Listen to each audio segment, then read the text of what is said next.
Welcome to the Leadership Challenge Show here on EBN another time. We are glad that you are watching, and we're glad that you love this program. In this program, we've been seeking to address matters of leadership because we know how important leadership is to a nation, and our leadership is important to an institution, and our leadership is important to family and other social levels of leadership. And our desire and our endeavor is to ensure that we make an impact on the leadership, the kind of leadership that we have. Our nation will not be better. Our families will not be better. Our institutions will not go well unless we address issues of leadership. My dear viewer, wherever you are, there's a number at the bottom of the screen. Please keep SMSing us and tell us your thoughts and ideas and views about the topic of discussion today. We are so blessed as a people and as viewers and as a nation to have the guest that we have in studio today, a man that understands issues and matters of leadership well, mature minister in the ministry, and one of the leaders and bishops in the city of Nairobi. We can just count it to be a blessing to have this man speaking to us, Bishop Stanley Mwalili. You are welcome, sir. Thank you for coming to EBN. Thank you, Reverend Kavoi. I'm so grateful to be here for the first time, and what a wonderful work you're doing, and we give God all the glory for giving you the vision and the courage to even step out and do what very few of us even attempt to begin to do. Yes. I'm very excited. Oh, please, you're welcome to EBN. Thank you. Do you know people love you so much in this nation, and they love your teaching so much? I don't know. I mean, nobody tells me and they and love the response that we are getting, we are running a program on EBN TV every Tuesday and every Thursday, and the response is just amazing. Wow. Please, you're welcome. We count you to be a great blessing to us. Thank you. Welcome. Today we discuss on a leadership for posterity. And when we talk about posterity, we are thinking about future generations. And many times we have observed the leadership, the way it's being done at various levels. And we have also found out that leaders are not thinking about some leaders, not all leaders, are taking leadership for now and here, rather than doing things for the future generation. In our discussion today, Bishop, what do you understand about posterity when it comes to leadership? What should leadership do to ensure the safety of future generations? Well, that's a very loaded question and very important. First of all, I must appreciate. You see, when we talk about posterity, posterity has something to do with leaving a legacy for the sake of those who come after us. That's right. And it begins by recognizing that we all have a part to play in making society and what God has committed to us better than we found it. And posterity issues are almost automatic. Unfortunately, they don't seem to be so, because when we lead not for posterity, we are like a father who gets married to a wife but doesn't care about how the sons will turn out. It's the same thing. Yeah. And yet we don't do that. You find that when we bring up children, we work so hard to take them to school, to build a foundation for them, to really push them to be greater than us. Yes. And that's posterity, because you want them to carry on the generational lineage and make sure that they go further than you did. Yeah. Unfortunately, when it comes to leadership, it's different. We seem actually to kill everybody and just stay on leadership alone for so long that when we leave the scene, people even struggle to find who can take up what we do, or we keep destroying what we began to do because we didn't prepare anyone to take over. So for me, I think it's very important that we're discussing this, and it's unfortunate that many times things only end at discussion, but people don't quite go into implementing things that will make sure that as we continue and to get older and age and get out of this, that there will be a seamless transition, so that what God bequeathed us will not falter, but will actually take a higher level in terms of movement, because the people that have walked with us, they understand our vision, but they are not starting where we started. They start on a better footing. And I think for me, that's the understanding of leadership for posterity. To help us understand further, can we call it selfishness when leaders lead for now and here and don't do things to help the people coming after them? I think there are many things. Selfishness is one of them, because selfishness simply means you're focusing on yourself. Everything starts and ends with you. Yeah. And on top of that, you probably also call it short-sightedness, because when you think that everything starts and ends with you, then you're quite short-sighted, and you even fail to appreciate that even before you, the other people probably did something to assist you to be where you are. So I agree with you, but most seriously, it is also an issue of insecurity. You see, when you are not secure enough, it's very difficult to surround yourself with other people that sometimes may even look like they are better than you. Because naturally, when you begin to raise people around you, there will be people that will come up, and because they are more advantaged than you are, they began at a better position because you supported them. They are stepping on a very firm ground, which you never had. You have exposed them to things that you were never exposed to. And probably they also have experienced other things that they have had, you know, opportunity to experience because of the nature of information world that we live in. So you find that it's possible to begin to surround yourself with people that in a way look better than you. So if you are insecure, you will not want to open that space for them to grow in a way that you feel like they're overshadowing you. So there is an element of just being secure to know that really you are who God made you to be. And there will be other people that God will raise. Some of them will probably be better than you. And you got to be prepared to face the reality that as a father, sons must of necessity be better than you. And if you don't allow that to happen, then what will happen? You will be the greatest person within your lineage, and you will cap everybody else that was to come after you. And whatever you started to do will never be bigger than you. And that's the disadvantage that we see. Wow. Bishop, do you think most of the leaders coming into leadership really have this in their minds, in their hearts when they come, that I'm not going there just for myself and for my family, I'm going there for people that are not even born, and I must do things in my time of leadership to enable those even others who are not born to be there? Do you think majority of the leaders have that in mind when they come into leadership? It's difficult to say they do or they don't, but until we look at what they are doing. Some people mean very well, and they probably don't know any better. Because remember, most people have never had an opportunity to really go through what you call formal leadership training. And many times we despise the place of formality in any aspect of understanding things. If you want to be a medical doctor, you can't just be a medical doctor by experience. It's possible actually to stay with someone who is a doctor and eventually do what they do. But because of the sensitivity and the nature of the work, it is very important that to go through a proper procedure for qualification. It's unfortunate that we just become leaders by default, and we never quite have opportunity to build our capacity formally for leadership. So you find that a lot of people mean well, but because they don't know anything better, they just practice what they know.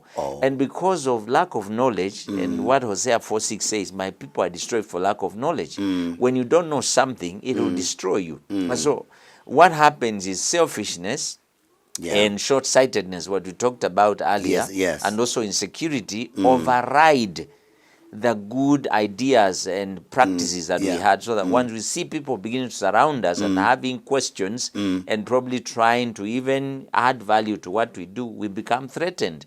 And because we don't know any better, then we begin to build a cocoon around us and create a structure that allows nobody else to either come up or express themselves.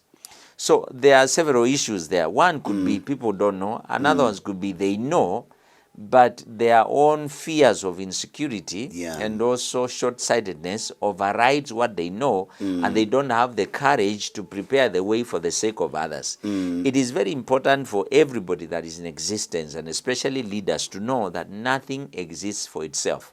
Wow, say that again. The sun doesn't need its own heat and light. Wow. Trees don't eat their own fruit. Wow. Rivers don't drink their own water. Wow. Wow.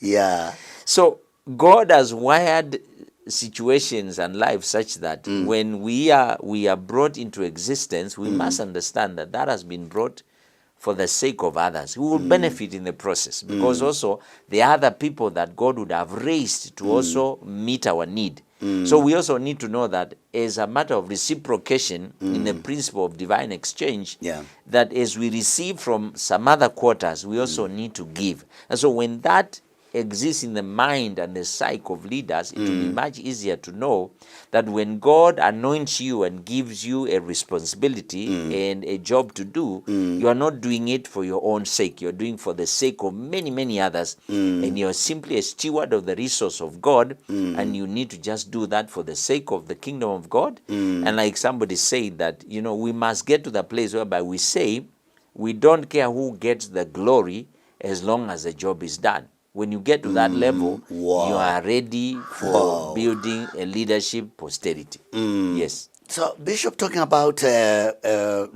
posterity, leadership for posterity, we want to think about, look at it in terms of servant leadership versus the boss mentality and the big man mentality that we see most of the time.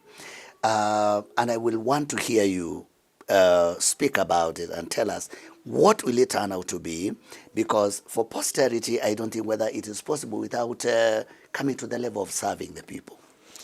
Yeah, again, we know it goes back to what we said earlier. Anything that God gives to us, and especially if we believe we are called to do what we do by God, He doesn't do that for our sake. He does that for the sake of other people. And the greatest example is Jesus Christ. Jesus got the highest commendation and office simply because He volunteered and agreed to take on the body that God had prepared for Him, so that He can come and sacrifice for us. That is the epitome of leadership at its best.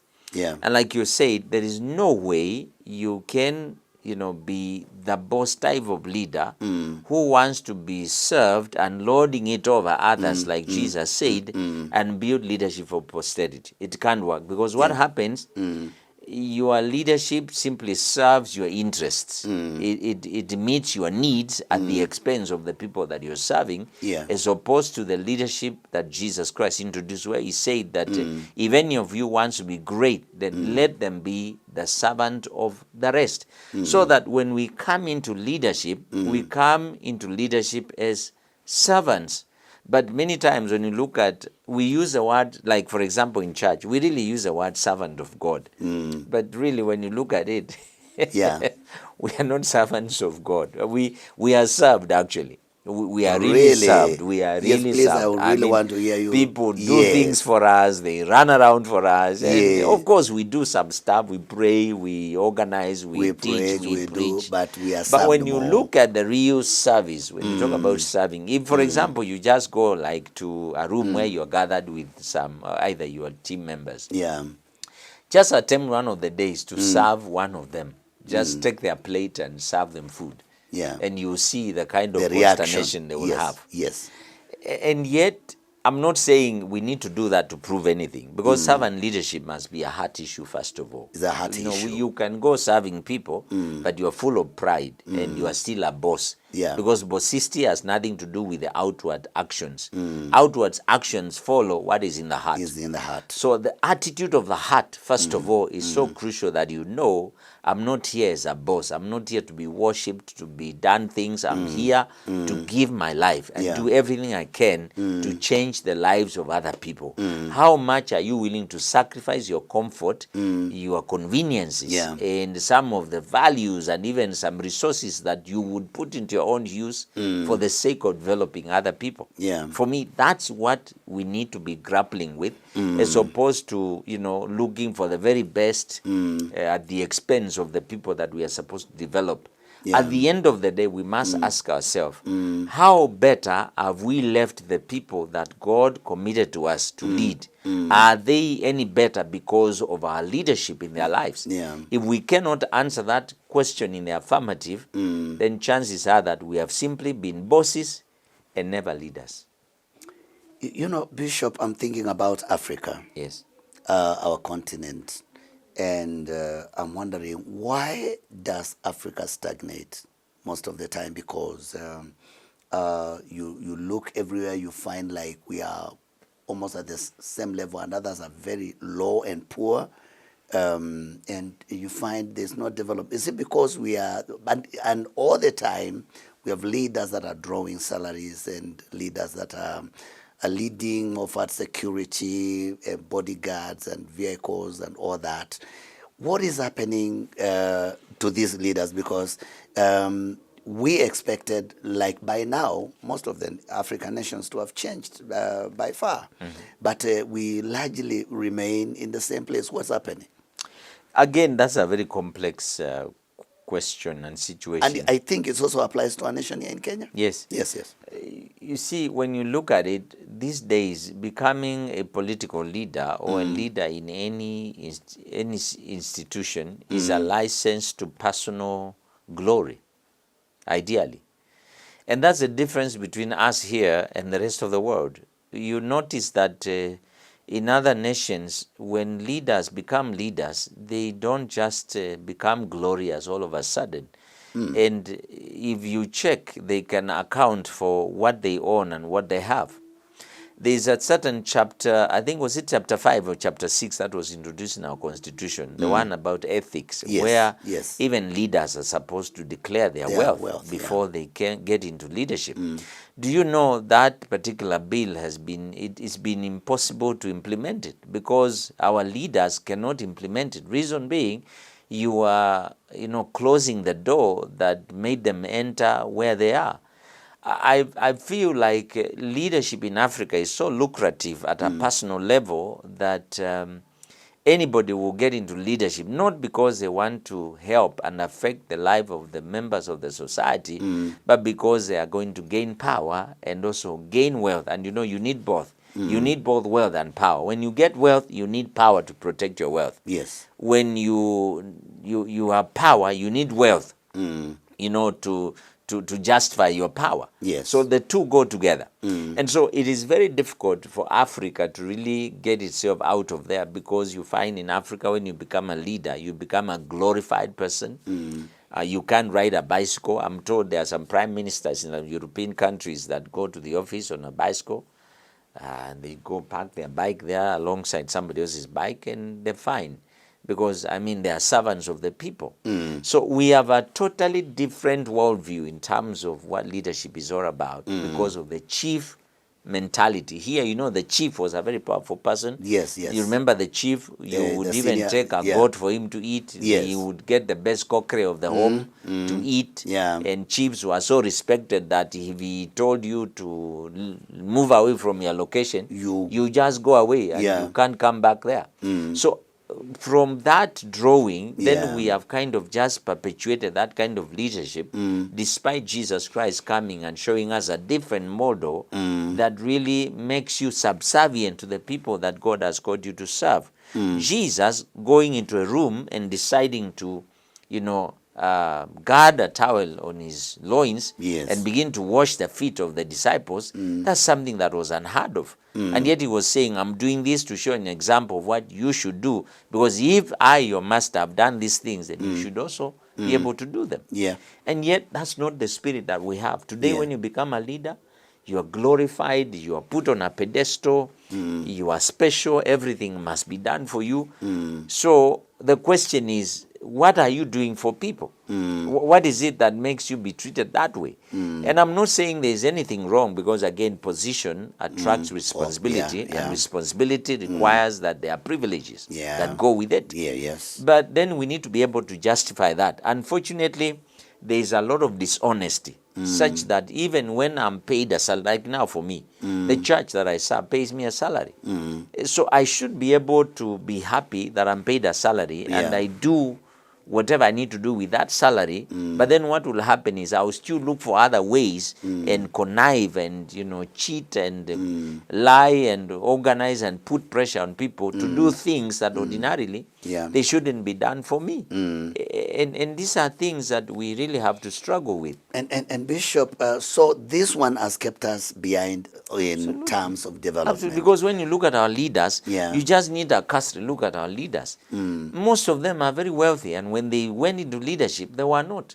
So the question is that wealth because of the salary they earn? Because there are many other people who work in other places. They earn similar or even more salaries, but they are not as endowed as they are.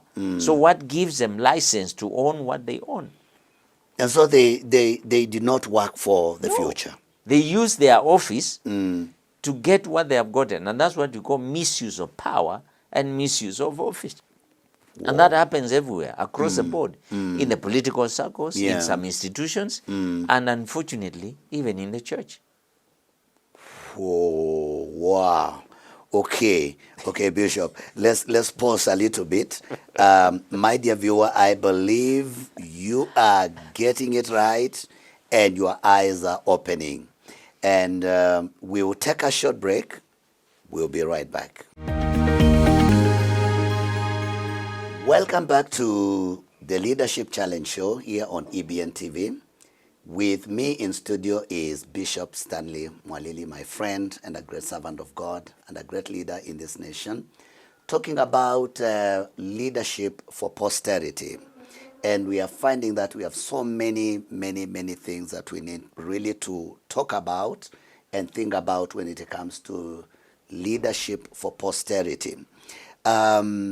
Bishop, we finished at a very high point. Yes. And to push us, to roll us forward, please tell us something about the advantages and disadvantages of this kind of leadership where leaders appear to be thinking about now and here. Simply because they're in office, they're not thinking about tomorrow and the future. To just begin with, straight from my head, Yes, there yes. is no advantage of the now leadership. Oh, so we remove that. I don't one. see any. Okay. I don't see any. Wow, yeah. Because by leadership itself, nature of leadership is forward-looking. Yeah. Because a leader, his leadership has to do with visionary. Yeah. Being clear, or being able On to where you are taking establish people, yeah. and also being able to clarify where you are taking people in terms of what needs to be achieved or who they need to become. So you can't talk about now if you are going there. I mean, if you focus on where you are, then you will not go where you need to go. So actually, there are leaders who are not leading. Leaders, absolutely. There are leaders who are not leaders. Please, you can. Because leadership has something to do with making sure that you know and you clarify where people need to go or what they need to become. Yeah. And that cannot be here. Because then if we are already here, you can't lead me to where I'm already here. Yeah, you cannot lead me to where I am. There is no leadership there. Wow. So if you don't move me from where I am, then you haven't led me. You haven't helped me. Wow. So the immediate danger of what you just said is that if people don't have foresight in leadership, then people will not go anywhere. And any stagnation means death. When you stop growing and stop moving, Yes. then you just camp where you are, and that will be it. And leadership is about progression. People need to progress. Yeah. People need to do something. Yeah. They need to be better than yesterday, better than last year, better than 10 years ago. Yes. That means there is movement, there is progression, because people are clear where they need to go. They are motivated Yeah. by the leadership that is there. They are inspired. Yeah. They are able to overcome challenges, and then they are also aligned and focused. Because again, when leaders don't align and focus, people tend to get distracted, Yeah. and they can easily lose direction where Yes, they yes, needed to go, yes, yeah. or who they needed to become. And then leaders also will help to ensure that resources are available to do what needs to be done. Yeah. Leadership that is now focused is called pot-bound. In agriculture, we used to go when you yes. plant a tree, Yes. and then you put it on a vessel. Yes. You notice they don't grow. Yeah. Even if it's a big tree, Yeah, you put it in remains, a pot. Yes. Of course, at some point you try to crack the pot, but it will take very long. You know why? The roots become pot-bound, and pot-bound roots don't spread. They just take the shape of the pot. So instead of going out, they come back inside. Then they become pot-shaped. That tree never grows. So pot-bound leadership is the same. It just becomes, confined into what it is, and it gets into what you call the status quo maintenance. And if you maintain status quo, then you're not growing. And again, so if you don't grow leadership, then institutions and people don't grow.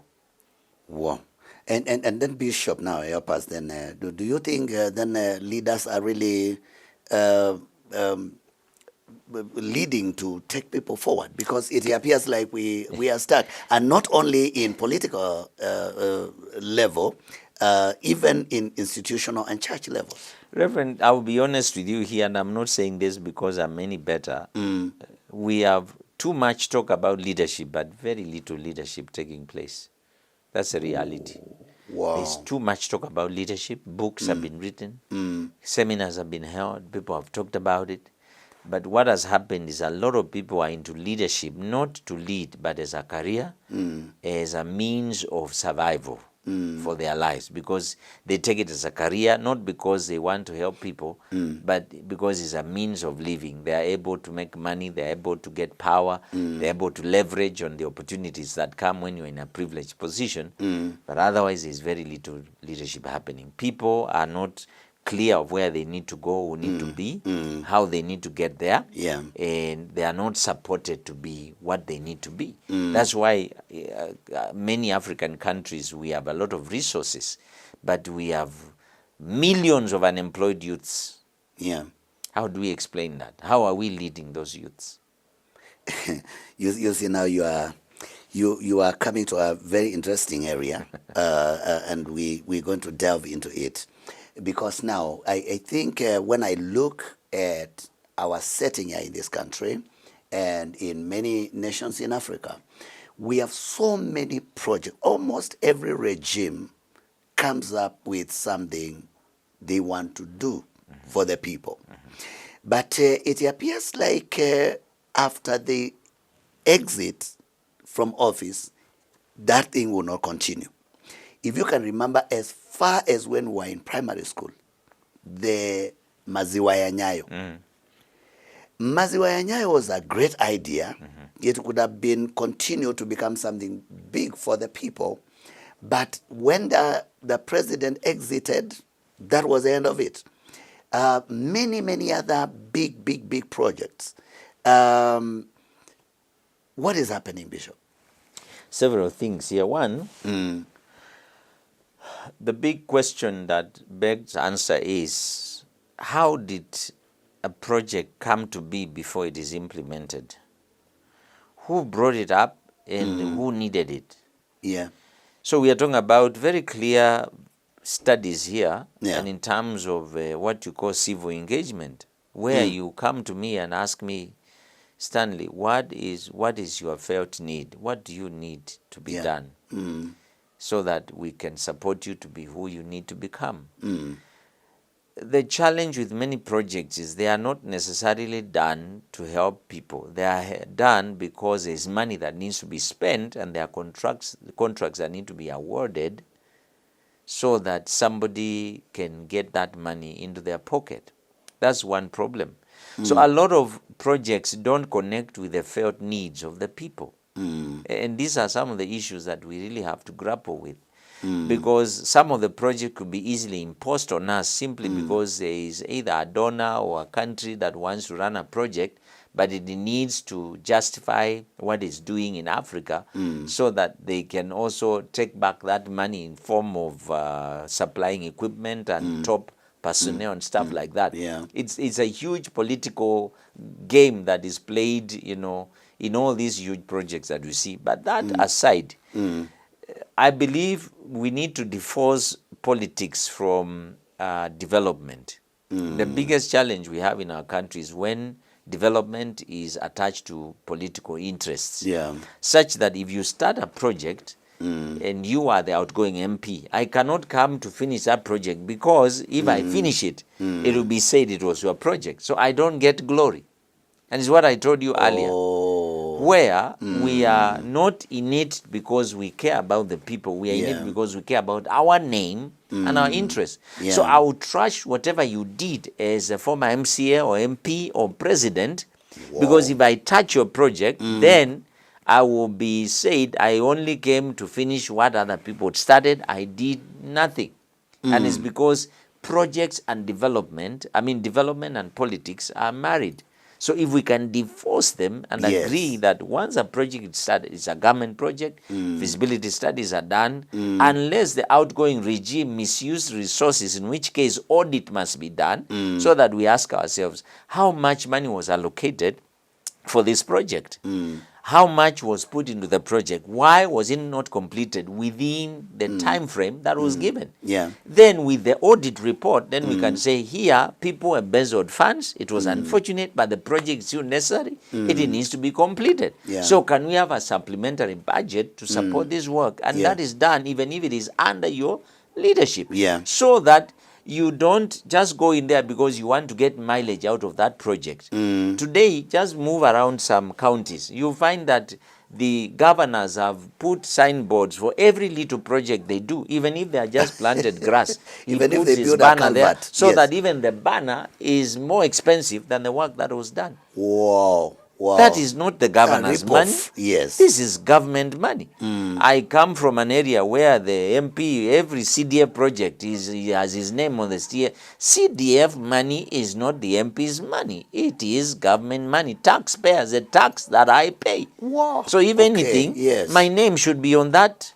placard there, because I pay tax. But here is it been given to the MP, not necessarily to the MP, but he's working with a committee, but then he takes that as his project.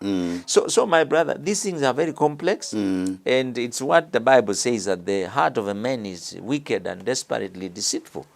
And that's a deceit we have to deal with. Wow. Yeah, it's very disturbing. Yeah. And, as we sit here and talk, I'm wondering, when shall we see the end of this?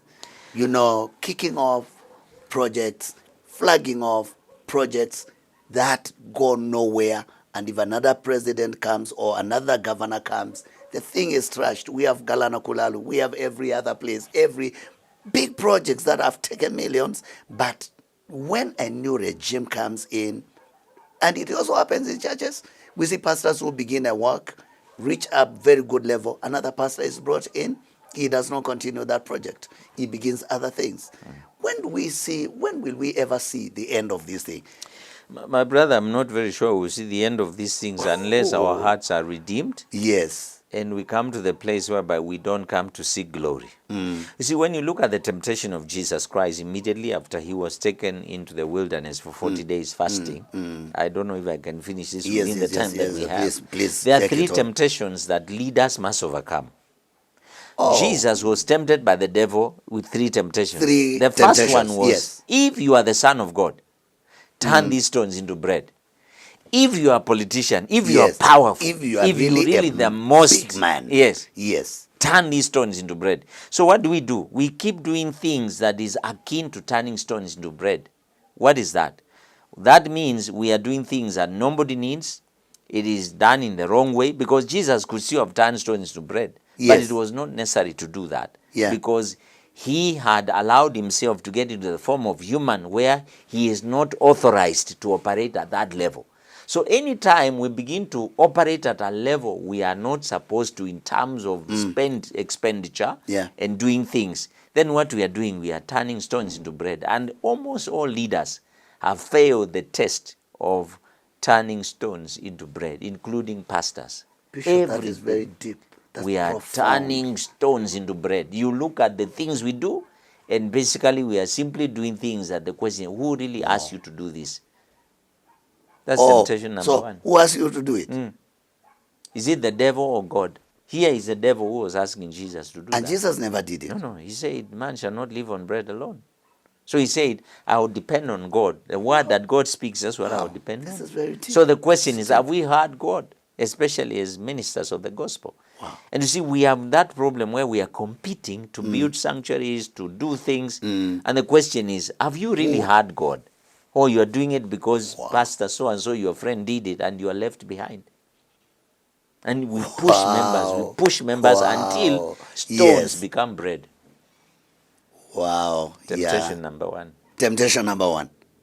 The second one, if you are the Son of God, throw yourself down from that high place. That's a temptation to become spectacular. Spectacular? Yeah, to be a stuntman. To be a celebrity. Wow, Bishop. Yeah? The devil is telling Jesus, yes, if you are the Son of God, be a celeb. Be a celeb. Yeah, that's what we are looking for nowadays, impressing people, the things we want to do. Oh, I'm the one who did that, I'm the one who did this, I'm the politician who built that. So actually, leadership is lost. We are here for celebs. It's me. It's about me. And you put your signboard there, I'm the one who has done this project, governor so and so. That's not your money. You didn't get it from your pocket. How can you put your picture How can you take glory for what doesn't belong to you? And that's where we are, my brother. Today we are, church especially. So we are doing spectacular things that are not taking the nation we anywhere. Have become taking the people stuntmen. Look at the things we are doing, even performing in church. Stunts, impressing everybody. Because we want to prove that we are men of God, healing people by force, even cooking miracles, because we must become stuntmen. Yes. Most of us have failed that test. Wow. And the third test, which is equally dangerous, is the need for power. If you worship me, I'll give you all this. That's power. Power. If you worship me, if you bow down and worship, we are looking for power in every way, buying it, bribing for it, cheating to get power. And out of these three, Jesus did none of them. Wow. He never succumbed. Yes. So that is what is going to rescue us, my brother. Everybody, whether in political leadership or church leadership or whatever, even if it's a leadership of a chama, that mentality, where when we go into a place, we are not going there because we want to do the impossible, we want to push people to show that we have really achieved something that's spectacular, or where we want to gain power and be powerful, and we are just doing so that the people that God has given us to lead, we will leave them at a better place. I'm telling you, we have not yet started leading. And it appears like these leaders who are performing stunts, they become also very popular with the people. And the greatest losers in all these performance are the people themselves. Of course. Our world is obsessed with stars and celebs. Everybody wants to be a star, to be a celeb, and you look at them and you just want to be like them. So we begin to idolize people instead of asking ourselves what role is, because an idol is just one, but there are masses of people that need help and need care. So it's a very narrow path to walk, and very few bold leaders can walk that road. If today you became a politician and did what we are doing, I'll promise you will not come back for a second term, because you are not impressive enough. You haven't helped people to steal, so you are unpopular. Nobody wants you. Look at our president. Our president, I believe he means well. He probably wants to fight corruption, but people are corrupt, don't like him. because he has killed their businesses. He has frustrated their means of earning. And they will reject him not because he's a bad president, but because he insisted you can't steal. Wow. Try to go to a place and close the loopholes where people steal. Even in this institution, Yes. if you come here and begin to streamline systems, people will begin to talk about you. They're saying he doesn't want us to eat. He's the only one who wants to And eat. so, Bishop, by doing all this, now we are cutting our vision for the future. Absolutely. There will be Where is the nothing to give to the future Where's the generation. future? Where are we? Posterity, what are we going to do there's to no our posterity, children? yes. Where are jobs? We're educating kids. They're coming from university. Where are the jobs? Because somebody decided to just mess around. The other day, some senator was saying the problem of the Kenya Power and Lighting is because we have a lot of people who have been licensed to generate power, and they are charging, I don't know, is it 6 or 7 times what they should charge? So that power tariffs are so high, people can't bring their manufacturing here because they can't make money because of our power tariffs. What does that do? It kills our manufacturing industry. When you kill manufacturing industry, what have you done? You have destroyed jobs. So when you look at it and you follow through, you discover that what we are suffering are simply actions of a few very selfish people who are surviving at the expense of millions of very innocent people whose fate has been decided by just a couple of people who would rather have everything and let everybody else starve. Wow, Bishop. Do you see where we are now, my dear viewer? That is where we are. And we are on our own. Yeah. It appears we are on our own. Precisely. Nobody's taking us where we are going as a nation and as a people. Please keep your tweets, your SMS coming. We take a short break. We'll be right back. Wow, welcome back, my dear viewer, to the Leadership Challenge show here on EBN TV. And we've been talking on this session about leadership for posterity, where we begin to lead not for now and here, but we are leading now for the future. And Bishop Mwalili has been with us, and thank you for your profound wisdom that you're giving to us here in our conversation. And we are thinking about the future. Posterity is about future generations, and we are about to change leadership in this country, taking Kenya as an example. But also in many places we see leaders coming and going.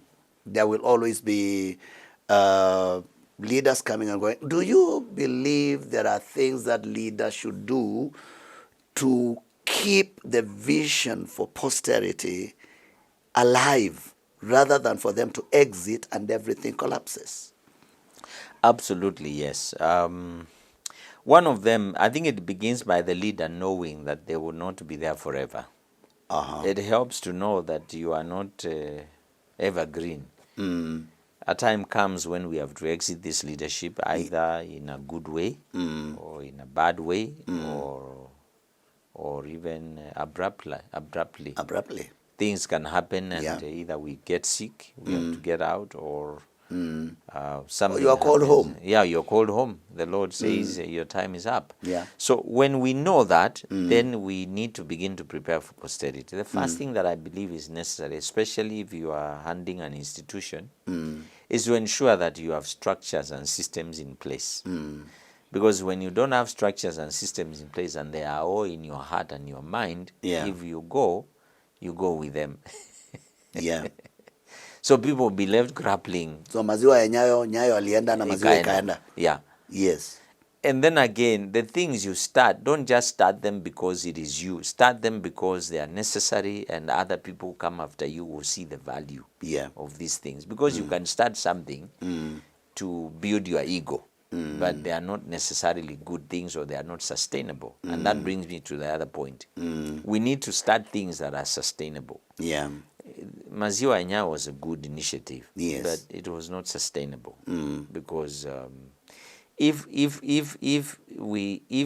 the dairy industry had been empowered across the country. Yeah. Even where we come from, where we don't have very good cows, even those cows would still give us some milk where Up to today. we drink at home. Yes. Not necessarily in school. So Bishop, milk. we developed a program of giving milk, Yeah. but we did not develop the dairy industry. Yes. Yes. So even the milk, even if today you are to give milk to the children, even I don't know, unless you're just enriching a few dairy owners, where would you get milk to feed all the children in Kenya today? You will have to import milk because the dairy industry collapsed. There's a point we stopped hiring veterinary doctors. KCC was closed at some point. KCC was closed at some point. Yeah.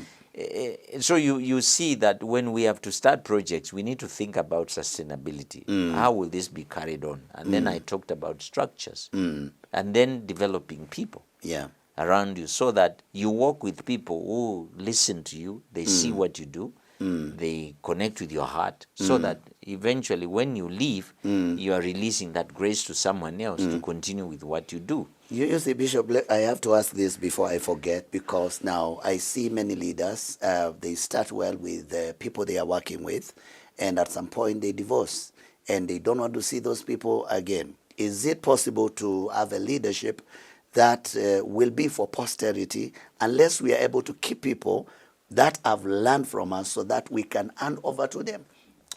It is a bit impractical to expect everybody to stay with you because there are many reasons that make people leave. Yeah. As a leader, you can be very good to people and you create space for them, but they will still be impatient because many people don't want process. There are people who come to you and they look at what you've done here and they think they can also do this within a short time, and they don't, because you don't probably tell them the whole story. There are some things you don't say, some battles you've fought that they don't know. So it will be a bit unreasonable to expect everybody to stay. But I think we need to expect that there will be a few people who will hang around you. Yes. And they will be faithful to and the they vision. Have caught the vision. And they will be loyal. Yeah. So it is good to create that environment and probably raise multiple numbers because, again, you need to factor in the Judas Iscariots who will betray you. And their betrayal is necessary because we know that betrayers are like catalysts. They make us do things that we would not have done. You know, without Judas Iscariot, it's very difficult for Jesus to have been crucified because they needed an insider. And he came to die. To create the scenario and be used of God to bring that to. So not every Judas Iscariot is useless. Yes. We must. It's painful. Yeah. And that's why Jesus, even knowing who Judas was, just left him in the team. He really didn't sack him or fire him. Just stayed there. He fulfilled the purposes of God. Unfortunately, he's a son of perdition. But I think it is important that we just raise many people around us, empower them and grow them. Yeah. And then the net impact will be that out of the people that you raise, there are going to be people that really have the vision at heart. They protect it. They know the value. They know the pain. Yeah. They know the tears that have gone into this, and so they will be, standing to protect that which has been built over time. Yes. And then once you fade out of the scene, then they will be able to carry on. But structures and processes are very important because in the absence of you, there is something that people can go and say, our father laid this down. That's why we are told as fathers, if we can write a will before we die. Yeah. Because the moment we live without a will, you see, a will is a structure, it's a process that when I'm not here, this is how you will handle my estate. In its absence, your children will fight and kill each other. Yes. Wow. Now, okay, so growing people is very, very important. Yes, it is. If we are going to have a posterity, we are going to have a future. Yes. Now, next year here in Kenya, we are going to a general election, and definitely many people are going home. In fact, many leaders are going home without any hope of coming back because some of them are two-term governors and others are one-term governors and they will never come back. And then there is the talk of legacy. And what we have found out and discovered is that in the rush of creating legacies, things that we can be remembered for. We are doing things that are not for the future, but for us and for our names. And I would really want to hear you weigh in on that one. You know, I find political leadership very difficult because the principles that govern political leadership are very different. They are very, many of them are selfish. They are Machiavellian. They are very destructive, and it's about diminishing your enemy so that you can be great. And that is what makes political leadership very unique and very, very difficult. And the fact that you introduce the aspect of the ballot paper. Ballot paper creates winners and losers. And that, in my opinion, has never been God's, ideal system. That's why you notice that when God raises a father in a home, there's no voting. Even if the father becomes, confused or something happens, he remains a father. The sons and the mom will find a way of managing the situation, but they don't vote him out. They don't throw him out. He remains to be the father. He remains the father. But now that's God's order. But you see, political systems belong to men, and men must find a way of managing their own political systems. And that's why the issue of posterity becomes a misnomer in political leadership. Because for me, all a leader needs to do, if they really want a legacy, is just to do the right thing during their tenure of service. If you practice your manifesto, and you allow yourself to create a system and an environment where funds are not being stolen, projects are being implemented, law and order is being observed, I don't think you need to really fight hard to find legacy. Within 5 or 10 years, depending on the time you've been in leadership, people shouldn't struggle to find legacy. People talk about a former president, Mwai Kibaki. I don't think Mwai Kibaki was too much bothered about legacy. He simply did what he needed to do as president. And today everybody talks about President, Mwai Kibaki. And so what I'm saying, you, myself, and you, my brother, is we don't need to really kill ourselves right now to create a legacy. About the legacy. All we need to do is obey God, do what God told you to do, it well, and ensure that the things that God asks you to do, you do them. When you leave, you won't have to force anyone to talk about your legacy. It will speak for itself. Because somebody said that you cannot argue with the results. You can. You cannot. No. And so these men that are rushing the last minute to create a legacy, it will not be possible. No, they won't create a legacy. What they do is they create confusion. Not possible because to do really, that. For me, when you hear someone wants to create legacy, it's not legacy they want to create. They want to transition power in a way that they will still be in power when they are outside. That's what they call legacy. Is that what they are calling legacy? That's not legacy for me, yes. Okay, so that's because what other legacy would you be looking for? Yes. If you the government you led, taxpayers were paying money, taxes were collected, you had budgets, you have a manifesto. Isn't the legacy what you are supposed to do that you told us when we elected you that this is what you need to do? So what other legacy would we be looking for if you never did that?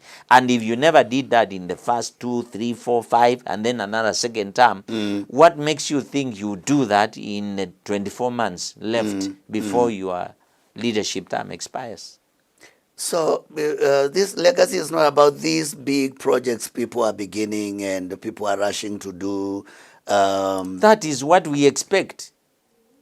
Yes. That's our taxpayers' money. Yes. Which we are also paying the loans that are being borrowed from outside. And you don't have to do it the last 2 years. It's like you as a pastor, yes, having been a pastor for all these, is it 20 years? How long have you been I've been here for a long time. Yes. I planted the branch. It's like you staying here and then the 5 years before you retire, you start telling us you want to give us a legacy. What were you doing in the last 20 years? Or 30 years. Wow. That's when the day you started, that's when you started building your legacy. Yes. And legacy building is a process that takes time. So actually, Bishop, you are telling us for many leaders, many governors, many political leaders who are looking for legacy now, there is no legacy they can create now. Legacy has already been created. It's been created. If they stole, that's a legacy. If they left unfinished projects because That's the money was legacy. mismanaged Yes. and the projects were mismanaged, that's a legacy we're going to see. It doesn't matter what they do. Bishop, we must come to a conclusion of this conversation, but my dear viewer, what profound, profound, profound wisdom we are getting from Bishop Mwalili. I will ask Bishop to address, because I know many people unsettled, especially political leaders that have been in leadership for the last 10 years, 2 terms, and now they are finding that it's like there's nothing much they can show, and they want to do it in a record time of 1 year. Please, I will want you to look at that camera, address the leaders so that they can relax and wait for the elections, and also address the viewers about all this, and then we conclude. Let me give you my fellow leaders. I mean, we are not here to condemn anyone, and these Yeah. are views that we have. Maybe there are details you have that we don't have, but the reality is that if you have had 5 years, 10 years to do something, and there is nothing to show for that time, it's unlikely that you'll be able to show anything in less than 24 hours. I mean, 24 months. Yeah. And for me, it is important for people to realize, well, this thing didn't work out, because there are things that only process can accomplish.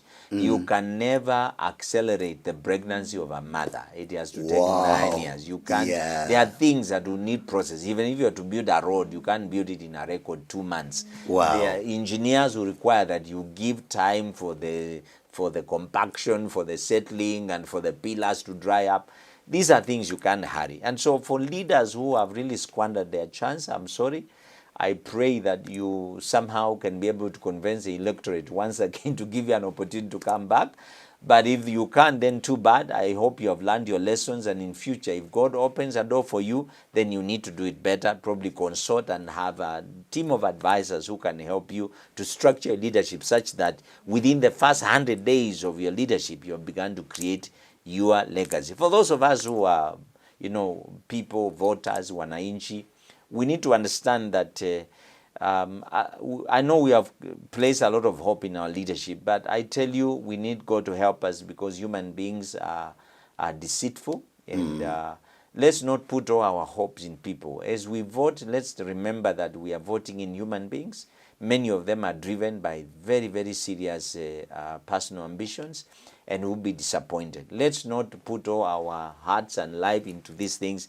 Focus on what you can do as an individual. Do whatever you can to build your life and to survive. Take your children to school, work hard, and if there are other people working hard within the same difficult environment that we find ourselves as Kenyans, please do so. And don't wallow in your pity, wondering why leaders can't do better, and you are doing nothing about your own life. Remember, no politician will pay school fees for a child. No politician will bring money onto your pocket. No politician will put bread on your table in the morning breakfast time. It is you that is responsible for doing that. And if you as a person thinks you can provide better leadership, go ahead, take the challenge and become the leader that we are talking about, and bring the change instead of criticizing and talking ill about other people. And may God help you to do that. Wow, wow, wow. What a powerful way to conclude our conversation here. And of course, now we know where we are and we know what we are supposed to do. Let's do the right thing. We have just heard that everyone is responsible. As much as we want to heap every responsibility on the leaders, also you as an individual, as a voter, you are responsible. And some of the changes we keep on crying about in our about our country, about our institutions, can actually be done by you. So God bless you and have a good time. We must conclude there, and we look forward to having you. And for the rest of your viewing, keep it EBN. And from us here at Leadership Challenge Show, it is bye-bye, and God bless you and God keep you. Thank you so much.